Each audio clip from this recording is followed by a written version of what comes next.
주님의 기도를 묵상하면서 이제 주님의 기도의 6가지 청원 가운데 당신 하나님 청원이라고 부르는 앞에 3개의 청원을 살펴보았고요. 이제 오늘부터 우리 청원이라고 이름 붙인 나머지 3개의 청원을 살펴봅니다. 그 첫 번째 청원이 오늘 우리에게 일용할 양식을 주시옵고라는 청원이에요. 마태복음에 있는 주님의 기도와 누가복음에 있는 주님의 기도가 이 부분에서 다른 헬라어를 사용합니다. 그런데 마태복음, 우리가 주님의 기도로 고백하는 그 마태복음의 본문에 보면 그리스 원어에 오늘 우리에게 에피우지온을 주시옵고 이렇게 되어 있는 거예요. 에피우지온. 그런데 저는 그냥 그동안 지금까지 일용할 양식 그냥 그렇게 번역되는 쉬운 단어인 줄 알았어요. 그런데 말씀을 준비하면서 보니까 이 에피우지온이라는 단어는 복음서하고요. 그 복음서에 관계된 기독교 문헌에만 사용된 단어라 그래요. 그러니까 기독교 바깥에 가면 그리스어에 이 단어가 사용된 적이 없는 거예요. 이런 경우에는 학자들이 그 단어의 의미를 밝혀내기가 어렵습니다. 단서가 부족한 거죠. 성경에 어떤 그리스어 단어가 있으면 이 단어가 어떤 의미로 사용되었는지 다양한 문헌들을 이렇게 살펴보면서 뜻을 찾아가야 되는데 이 에피우지온이라고 하는 단어는 다른 곳에 사용되질 않았기 때문에 그러면 이 단어를 이렇게도 쪼개서 분석해보고 이렇게도 쪼개서 분석해보고 이게 어떤 단어와 어떤 단어의 합성어인가 이제 이런 걸 추론하는 거예요. 그래서 제가 우리 교우들에게 성경을 다양한 번역으로 읽기를 권하는 목사이기 때문에 이런 부분이 나오면 설명을 꼭 드려야 하는 거예요. 그래서 여러분 한글 성경에 보면 새 번역하고 공동 번역 성경을 보면 일용할 양식이라고 번역을 하지 않고 필요한 양식이라고 번역을 하고 있어요. 필요한 양식. 필요한 양식을 주시옵고. 왜냐하면 이 에피우지온이라고 하는 단어의 다른 해석 가운데 삶에 필요한 혹은 삶을 가능하게 하는 이런 의미로 이 단어를 해석할 수가 있거든요. 그래서 한글 성경 가운데 어떤 성경들은 오늘 우리에게 필요한 양식을 주시옵고 이렇게 번역을 하고 있는 거예요. 그리고 우리 개역 개정 성경에서는 일용할 양식을 주시옵고 이렇게 번역을 하고 있는 것이죠. 그런데 이 일용할 양식, 오늘 필요한 양식이잖아요. 그런데 이 에피우지온이라고 하는 단어는 오늘 필요한 양식이라고 해석할 수도 있지만 사실은 더 쪼개보면 다가오는 날 필요한 양식이에요. 그러니까 내일 양식이라는 의미도 있어요. 그래서 여러분 개역 개정 성경에 이렇게 읽으시다가 일용할 양식 그러면 1번 하고 밑에 각주가 있어요. 각주에 뭐라고 써 있는가 하면 또는 내일 양식을 주시옵고 이렇게. 왜냐하면 이 에피우지온이라고 하는 단어가 오늘을 의미할 뿐만 아니라 그렇게 해석할 수도 있을 뿐만 아니라 다가오는 날, 그러니까 내일이잖아요. 내일로 번역이 가능한 그런 단어이기 때문에 그러니까 3가지 번역이 가능한 거죠. 오늘 우리에게 필요한 양식을 주시옵고 혹은 오늘 양식을 주시옵고 혹은 내일 양식을 주시옵고 이렇게 다양한 해석이 가능한 단어라고 하는 것입니다. 그래서 어떤 분이 이 신약 학자가 그렇게 글을 썼더라고요. 아침에 주님의 기도를 드리면 오늘 하루 나에게 필요한 오늘 양식을 달라는 기도가 되고 저녁에 잠자리에 들기 전에 주님의 기도를 드리면 이제 내일 나에게 필요한 양식을 주시옵고 이런 의미로 기도를 드리는 것이 된다. 이제 그렇게 해석한 글도 보았습니다. 저는 사실은 우리에게 일용할 양식을 달라고 하는 이 청원이 너무너무 감사해요. 왜냐하면 예수님이 우리에게 기도를 가르쳐 주실 때 우리에게 일용할 양식을 주시옵고 이거 안 집어넣으셨으면 어쩔 뻔했나. 왜냐하면 기도할 때 뭘 달라고를 못하는 거예요, 우리가. 그렇잖아요? 아무리 우리가 나 중심의 기도가 아니라 하나님 중심의 기도가 되어야 되고 먼저 하늘에 계신 하나님의 이름을 높이고 이름이 높임이 여김을 받으시옵고 하나님의 나라가 이루어지고 하나님의 뜻이 이루어지고 그렇게 기도해야 한다 다 배웠는데 좋아요, 참 좋은데 아니 그래도 우리 필요한 것도 구해야 되잖아요. 기도한다면. 만약에 예수님이 오늘 우리에게 일용할 양식을 달라는 청원을 안 집어넣으셨으면 참 곤란할 뻔했다. 하나님의 이름을 높이고 하나님 뜻을 구하고 우리를 시험에 들지 말게 하시고 이러고 그냥 기도가 끝나게 생겼어요. 그러니까 주님께서 친절하게 우리의 마음을 아시니까 그래도 너희들이 기도할 때 너희 필요한 것을 하나님께 구해도 된다. 아니 더 정확히 표현하면 구하라 이러고 우리에게 그 청원을 집어넣어 주신 거예요. 그래서 제가 주님의 기도를 묵상할 때마다 이 청원이 얼마나 감사한지 몰라요. 이 청원 하나 붙들고 우리는 우리 삶의 모든 필요를 기도할 때 집어넣는 거죠. 왜? 주님께서 구하라고 하셔서 주님의 기도에 넣어주셨으니까 우리의 필요를 구하라고. 조금 더 적극적으로 생각해 보면요. 우리의 필요를 하나님께 구하는 게 맞는 거예요. 여러분, 우리 만약에 자녀들이 있는데 또 내가 용돈을 줄 만큼의 돈은 있어요. 근데 만약에 여러분 우리 아들, 딸이 남의 다른 사람한테 가서 필요한 거 달라 그러면 여러분 마음이 어떠시겠어요? 저는 굉장히 기분 상할 것 같거든요. 내가 없는 것도 아니고 나는 줄 돈도 있고 줄 마음도 있는데 아니 우리 아들이 저에게 오지 않고 다른 사람한테 가서 필요한 거를 구한다 그러면 아버지로서 속상할 것 같아요. 그러니까 여러분 하나님께 일용할 양식을, 그러니까 우리가 삶을 살아가는데 필요한 무엇인가를 구하는 것은 부끄러운 일도 아니고요. 이건 오히려 자녀됨의 특권이자 자녀됨의 축복이자 이것은 하나님과 우리의 관계를 가능하게 해주는 거예요. 하나님도 기분 좋으실 거예요. 우리가 무엇을 달라고 기도할 때. 왜? 자녀로서 아버지에게 구하는 것이기 때문에 엄한 상태한테 가서 달라고 안 한다는 거죠. 우리는 하나님께 구한다는 거예요. 우리의 필요를. 그래서 이 청원은 너무너무 소중하고 감사한 청원이라는 것입니다. 그런데 여기서 궁금한 게 있어요. 무엇이 궁금한가 하면 그렇게 필요를 하나님께 구하라는 의도로 우리에게 양식을 달라고 그렇게 기도하게 하셨는데 그럼 그냥 필요한 걸 달라고 구하게 하시거나 그냥 양식을 달라고 구하게 하시면 될 텐데 왜 굳이 일용할 양식을 구하라고 하셨을까요? 왜 굳이? 왜 하루만큼의 필요를 구하라고 하셨을까? 그런 생각 안 해보셨죠? 주님의 기도는 그냥 오늘 우리에게 일용할 양식을 주시옵고라고 기도하시면서 그 기도 끝나면 우리 다 달라고 기도했잖아요.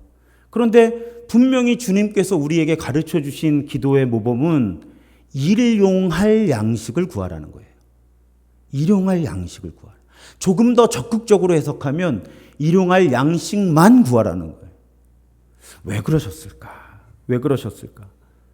게다가 사실 우리들이 형편이 다 다르지만 그래도 내일 세 끼 드실 거 있으시죠? 집에 냉장고 여시면 내일 세 끼 드실.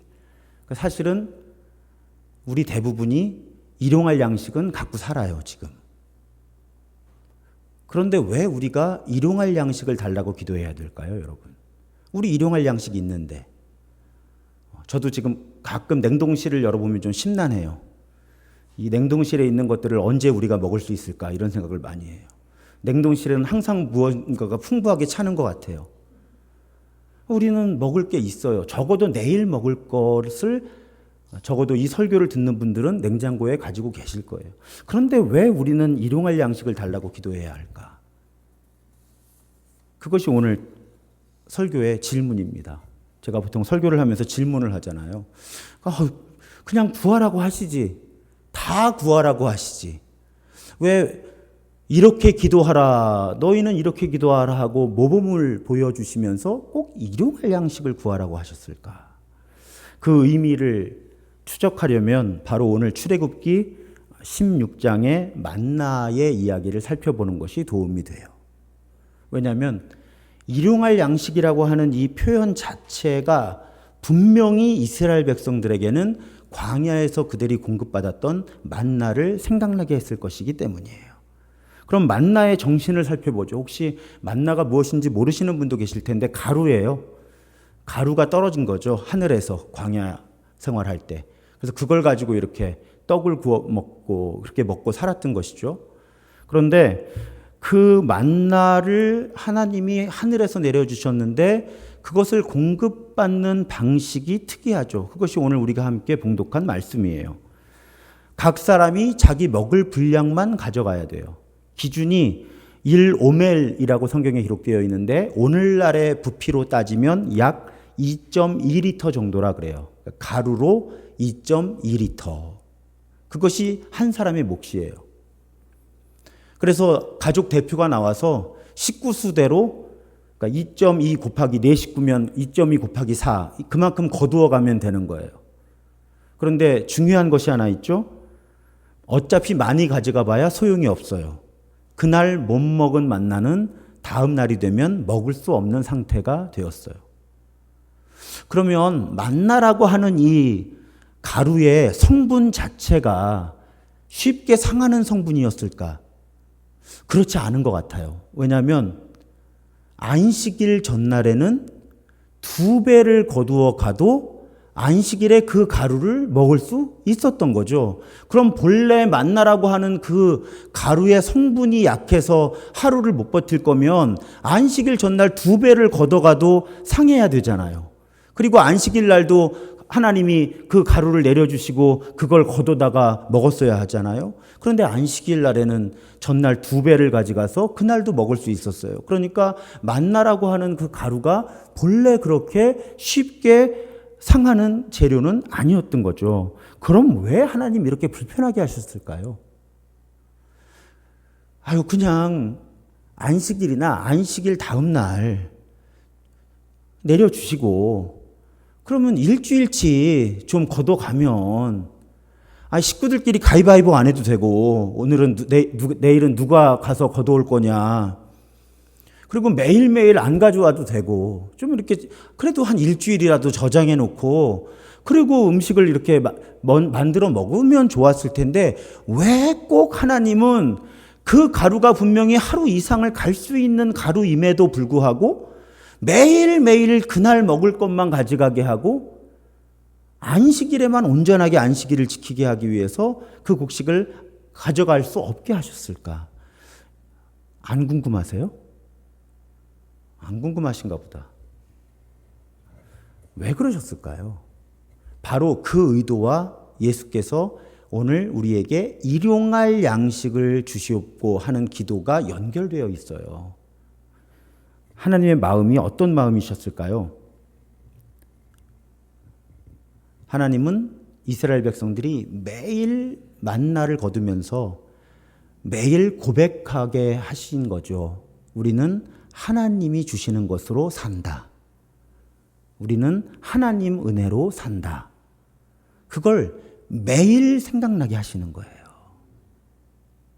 그래서 하루만큼의 만나만 주시는 거죠. 그렇게 안 하고 일주일치의 만나를 주시면 어떻게 될까요?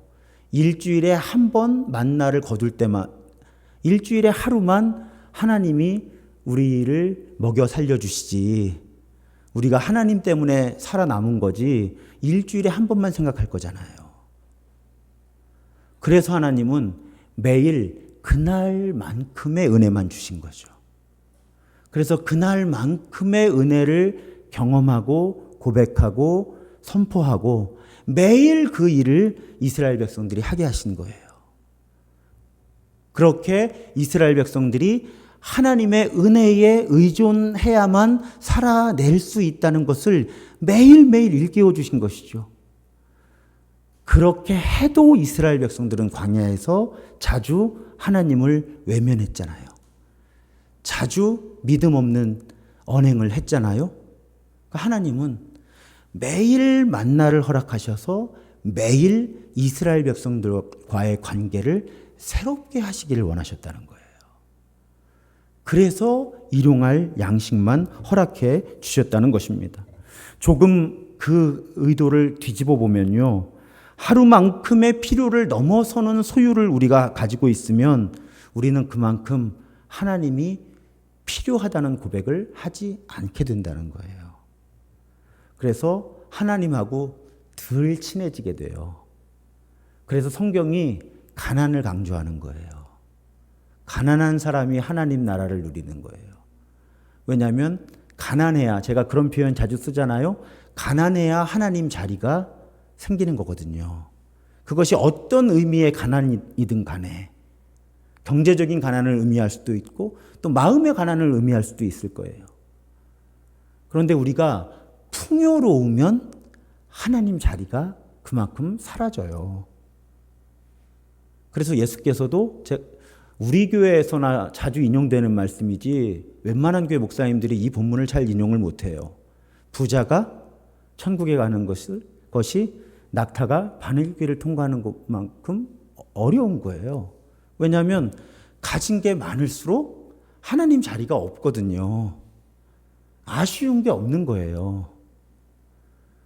그러니까 하나님의 통치를 받을 이유가 없는 거죠. 내가 이미 가진 걸 가지고 누리고 살면 되는데 내가 왜 하나님이 필요해?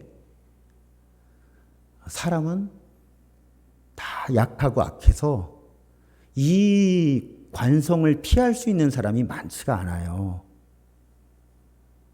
그래서 하나님은 광야에서 하루만큼의 은혜를 주시는 거예요.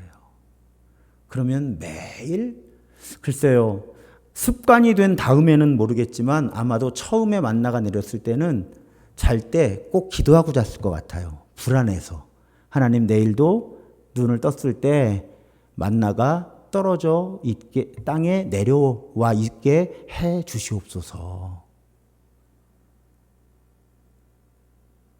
그래야 우리가 하나님이 필요한 줄 아니까.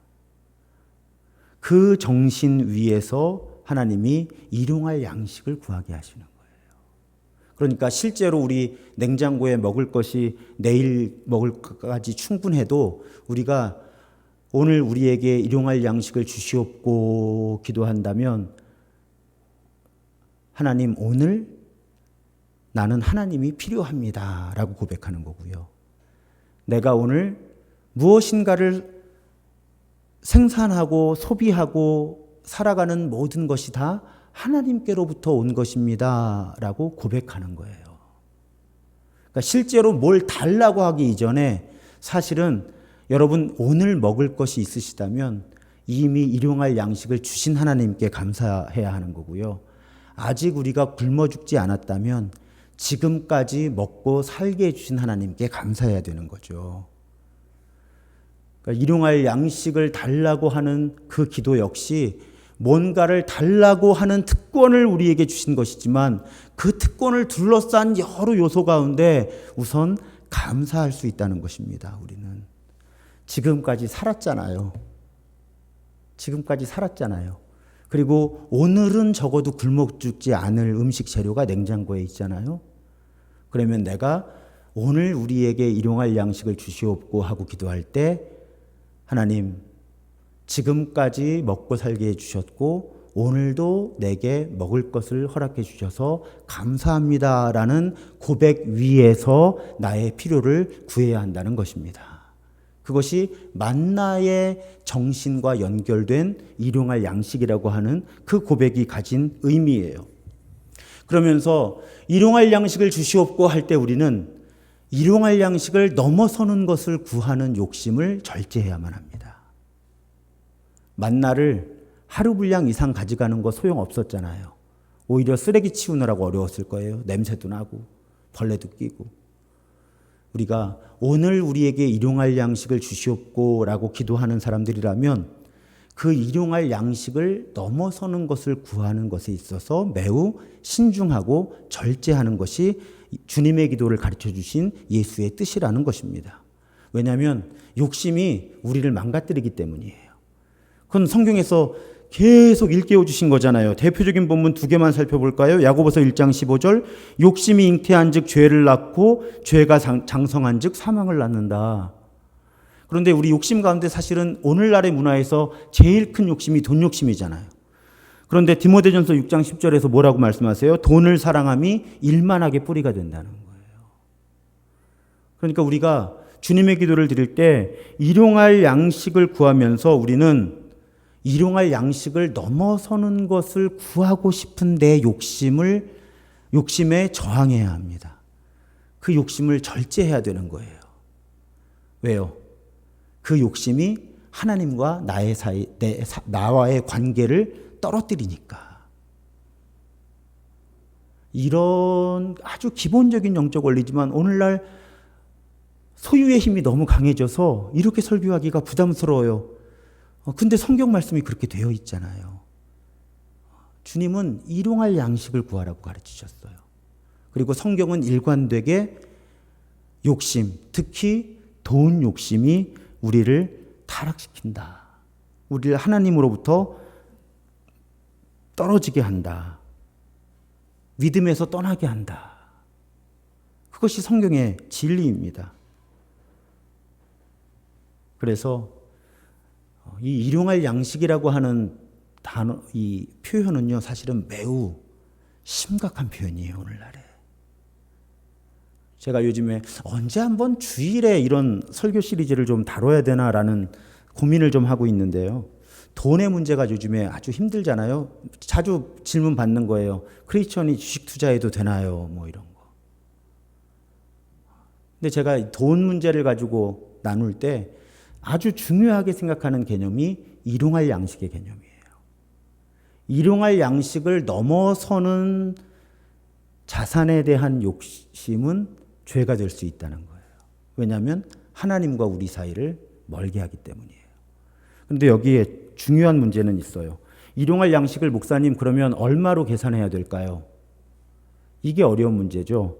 당시에 농경사회나 이런 고대 사회는 하루 분량의 생존에 필요한 것을 계산하기가 쉬웠어요. 그리고 과거로 갈수록요, 사람이 생산을 할 수 없는 연령이 되면 사실은 이 땅에서의 수명을 다하는 경우가 많았죠. 그런데 지금은 평균 수명, 기대 수명이 늘어나면서 이제는 은퇴를 해서 경제 활동을 할 수 없는데 20년, 30년을 살아야 되는 상황에 우리가 놓여 있거든요. 그러니까 일용할 양식이 단순 계산하기가 쉽지 않은 거예요. 만약에 제가 은퇴를 하고 다음 날 세상을 떠난다면 일용할 양식을 계산하기가 아주 쉽잖아요. 정말 그날 먹을 거 남기고 다 나누고 다 드려도 돼요, 하나님께. 다 가난한 이웃과 나누고. 근데 일용할 양식의 범위가 넓어져 버린 거예요. 그리고 오늘날의 사회는 한 사람이 하루를 생존하는 데 필요한 자원이 우리가 먹고 사는 음식만 필요한 게 아니니까 굉장히 복잡해지고 늘어나 있죠. 그러니까 사람에 따라서도 다르고 지역에 따라서도 다르고 나라에 따라서도 다른 거예요. 일용할 양식의 규모가. 우리나라도 왜 최저 생계비 있잖아요. 최저 그 임금 이런 거. 미국은 주마다 지역마다 다 달라요.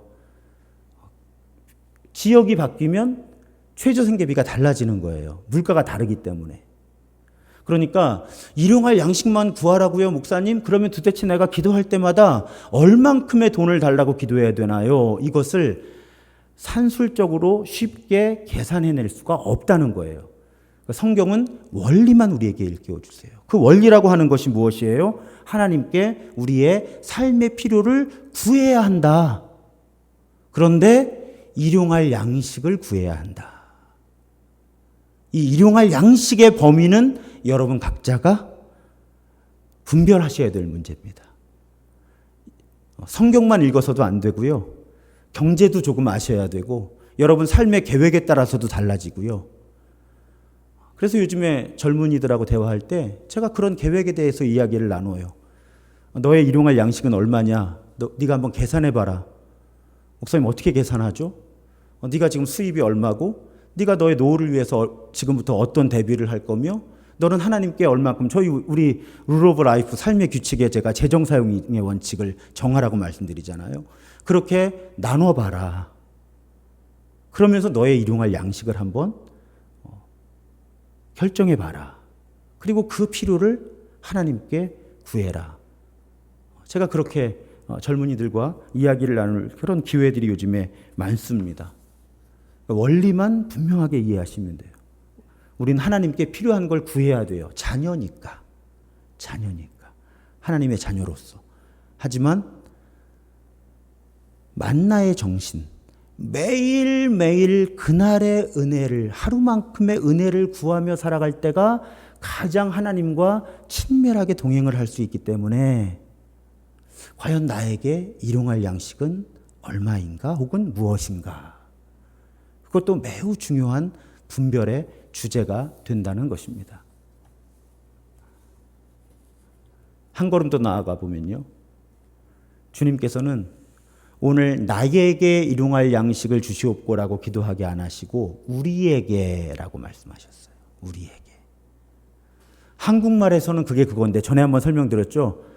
우리 아버지. 우리나라 언어에서는 이게 특이한 표현이 아닌데 보통 영어로 치면 마이하고 아우어가 다르잖아요. 많은 나라 언어에서. 그러니까 왜 나의 필요라고 나의 필요를 구하게 하지 않으시고 우리의 필요를 구하게 하셨는가도 생각해 볼 주제라는 거예요.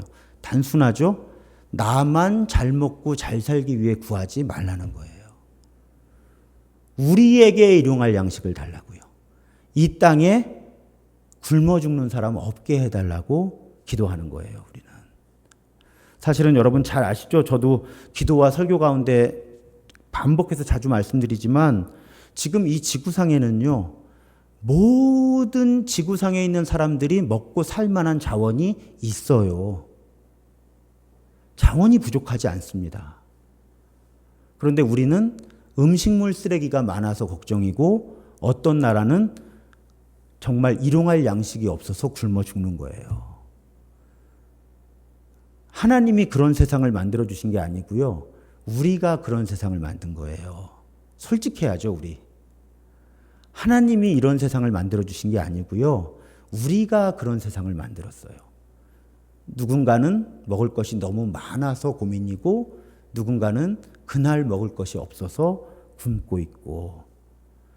그래서 우리가 오늘 우리에게 일용할 양식을 주시옵고라고 기도하는 사람들이라면 나의 어떤 경제적인 혹은 다른 필요만을 구하는 것이 아니라 그 기도문 가운데는 이 땅의 모든 사람들이 굶어 죽는 사람 없이 함께 살아갈 수 있는 그런 세상이 오게 해주시고 우리가 그런 세상을 만드는 사람들이 되기 원합니다 하는 그런 고백이 그 기도 가운데 담겨져 있어야 한다는 것입니다. 그리고 이제 하나 더 남았어요. 그 하나가 무엇인가 하면 우리가 일용할 양식을 구할 때 그 일용할 양식은 육체적인 필요를 채우는 것만을 의미하는 것이 아니라는 것입니다. 양식. 증거가 되는 말씀이 신명기 8장 3절의 말씀이에요. 신명기 8장 3절의 말씀을 보시면 너를 낮추시며 너를 줄이게 하시며 또 너도 알지 못하며 내 조상들도 알지 못하던 만나를 내게 먹이신 것은, 그러니까 만나를 먹이신 이유는 사람이 떡으로만 사는 것이 아니요 여호와의 입에서 나오는 모든 말씀으로 사는 줄을 네가 알게 하려 하심이니라. 그러니까 하나님이 하늘에서 만나를 내려주시면서 이스라엘 백성들에게 기대하신 것은 우리 삶이 하나님께 의존하고 있는데 실제 먹고 사는 문제만 의존해 있는 것이 아니라 우리는 하나님의 말씀이 필요한 사람들이고 하나님이 필요하다. 단지 물질적인 필요를 채우기 위해서만 하나님이 필요한 것이 아니라 우리의 영적인 필요 때문에 하나님이 필요한 존재들이다라는 걸 일깨워 주시기 위해서 만나를 주셨다는 거죠. 그러니까 만나를 먹으면서 이스라엘 백성들이 하나님이 먹고 사는 문제를 해결해 주시는 하나님이라고만 고백했다면 그들은 실패한 것입니다.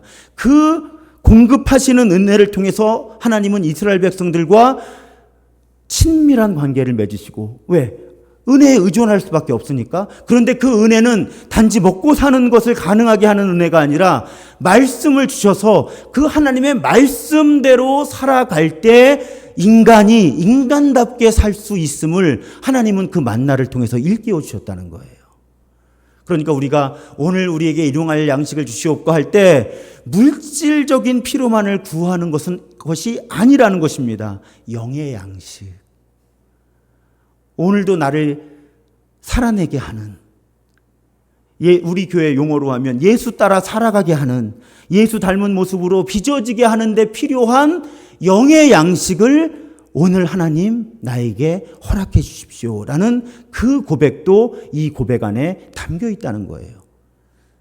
아까 만나를 통해서 말씀이 필요한 존재라는 걸 알게 하셨다 하셨잖아요. 예수님이 이 땅에 오셔서 뭐라 그러셨냐면 요한복음 6장 48절 이하에 보면 스스로 생명의 떡이라고, 나 먹어야 너희들 살아. 그래서 우리가 성찬하는 거잖아요. 예수를 먹어야 살 수 있으니까. 그러면서 뭐라고 하셨는가 하면 너희 조상들은 광야에서 만나를 먹었어도 죽었거니와 나는 하늘에서 내려온 살아있는 떡이니 사람이 이 떡을 먹으면 영생하리라. 그러니까 사실은 아주 확장해서 해석을 하면요, 오늘 우리에게 일용할 양식을 주시옵고 할 때 여러분 어떤 날은 우리의 밥으로 오신 예수를 구하는 거예요. 그걸 잊어버리지 않게 하시려고 성찬을 제정하신 거거든요. 예수가 밥이다. 예수 먹어야 우리 산다. 그래서 우리가 일용할 양식을 구할 때 결코 물질적인 필요만을 구하는 것이 아니라 예수를 구하는 거예요. 예수를 먹어야 우리가 사니까요. 예수를 먹어야 이 땅에서도 죽어서도 영생을 누리니까요. 그래서 어쩌면 일용할 양식을 구하게 하실 때 궁극적으로 예수님의 마음 가운데는 예수가 필요한 존재들임을 고백하게 하는 그 고백이 오늘 우리에게 일용할 양식을 주시옵고 라는 그 기도에 그 의도가 담겨 있다고 하는 것입니다. 참 다양하죠. 아마 이런 설교를 처음 들으시면 주님의 기도가 굉장히 복잡해질지 모르겠어요. 그런데 저도 오늘 여러 차원에서 일용할 양식을 주시옵고라는 그 의미를 풀어드렸지만 이 모든 생각을 모든 주님의 기도를 드릴 때마다 다 할 수는 없어요. 그런데 이것을 알고 있고 묵상하고 그렇게 기도하다 보면 어떤 날은 다른 관점에서 이 일용할 양식을 주시옵고라는 고백을 하게 되는 것이죠. 그러면서 그날만큼의 은혜를 구하는 것입니다. 저에게 가장 이 고백의 핵심 되는 표현은, 의도는, 고백은 그날만큼의 은혜예요. 제가 매일 기도회 때 자주 그렇게 기도하잖아요. 하나님, 오늘만큼의 은혜만 주시면 우리가 삽니다. 우리 더 많이 안 구할게요. 그냥 오늘을 살아낼 은혜만 주세요. 그러면서 생각나는 것이 그 수로보니게 여인이에요. 주인의 상에서 떨어지는, 예수님이 폭언을 하셨잖아요. 요즘 같으면 인권 문제로 고발당하실 거예요, 예수님이. 이 은혜를 달라고 하는 이 여인 보고, 야, 걔들한테는 줄 게 없어, 이런 취지의 말씀을 하셨으니까. 근데 그 여인은 모욕감을 느꼈겠죠. 그러면서도 절박함 때문에, 하지만 주님, 개들도 상에서 떨어지는 부스러기를 먹지 않습니까? 그러니까 저에게 은혜를 음식처럼 베풀어 달라는 거 아니고요. 그냥 음식 누가 먹다가 흘린 그 부스러기만큼만, 그 은혜만 저에게 주셔도 저의 딸이 살지 않겠습니까? 예수님이 그 믿음을 아름답게 보시잖아요. 여러분, 우리 너무 많은 것 구할 필요 없습니다. 주님 다 아시기 때문이에요. 근데 정말 내가 하나님이 필요한 존재라고 하는 정말 그 진심을 담아서 일용할 양식만 구하면, 매일 일용할 양식만 구하면 하나님이 우리를 살게 하실 거라고 저는 믿어요. 그게 저의 믿음이에요. 그리고 구하지 않은 것도, 요건 이제 괄호 열고, 구하지 않은 것도 가끔 덤으로 주시더라고요. 재밌어요. 일용할 양식만 구하며 살면요, 재밌어요. 그리고 하루만큼의 은혜면 사실은 충분한 거예요. 그걸 넘어서는 건 두려운 마음 때문일 수도 있고, 내가 가진 것이 적어서 죽지 않을까 하는 그런 두려운 마음일 수도 있고, 그렇지만 사실은 주님께서는 일용할 양식을 구하라고 하셨고 일용할 양식을 우리에게 주시는 분이신 것이죠. 무엇보다 중요한 것은 그 일용할 양식의 고백을 통해 하나님과 우리 사이를 끈끈하게 만들고 싶으신 것이 하나님의 마음이에요. 끈끈하게 만들고 싶으신 거예요. 그래서 우리는 매일 하루만큼의 은혜를 구하는 것입니다. 제가요, 걱정이 많았을 때 제가 가끔 말씀드리는 제 인생에 굉장히 중요한 경험이었기 때문에 가끔 말씀을 드리는데, 제가 부산에 가족 휴가를 갔던 때인데 아내가 뭘 사러 들어가고 아들하고 이렇게 길가에 있었어요. 근데 어떤 앞이 안 보이는 분이 이렇게 지팡이를 이렇게 두들기면서 걸어오시는 거예요, 시장을. 근데 이제 차도예요. 차길이 넓지는 않은데 차도인데 이분이 이렇게 움직이는 속도와 방향을 제가 이렇게 보니까 염려스러운 거예요. 차도로 이렇게. 왜냐하면 인도가 따로 있는 게 아니라 그냥 길이 평평해요. 높이 차이가 없어요. 차도하고 사람들 서 있는 데하고. 걱정하고 있는데 아니나 다를까 이렇게 길로 들어서시는 거예요. 근데 시내버스가 오고 있었어요. 근데 이제 길이 넓지 않았고 시내버스 운전기사도 밤이었거든요, 더군다나. 근데 안전 주시를 전방 주시를 잘 했어요. 그리고 옆에 계시던 분들이 빨리 이분을 이렇게 부축을 해서 안전하게 길을 건너실 수 있도록 도와드려서 다행히 감사하게도 사고는 나지 않았습니다. 근데 그때 제가 그런 질문이 들었던 거예요. 저분이 두렵지 않나? 저런 위험이 본인이 알든 모르든 길을 나서는 순간부터 계속 될 거 아니에요. 저라면 무서워서 못 나올 것 같은 거예요. 도대체 내가 앞이 안 보이는데 이 지팡이 하나를 의존해서 어떻게 저분이 도대체 어디까지 가시려고 어디서부터 걸어오셨는지는 모르지만 어떻게 이 복잡한 부산 해운대의 이 시장 골목을 통과해서 어디를 가시려고 어떻게 결심을 하실 수 있었을까? 제가 그게 너무 궁금했던 거예요. 뭐 쫓아가서 여쭤볼 수도 없고. 그러다가 그냥 저 혼자의 깨달음이에요. 갑자기 어떻게 깨닫게 되었는가 하면, 저분이 내가 어디까지 가야 된다 하고 그 길 끝까지 목표점까지 도착 지점까지를 계획을 세우면 절대 겁나서 못 나오시겠다, 길로.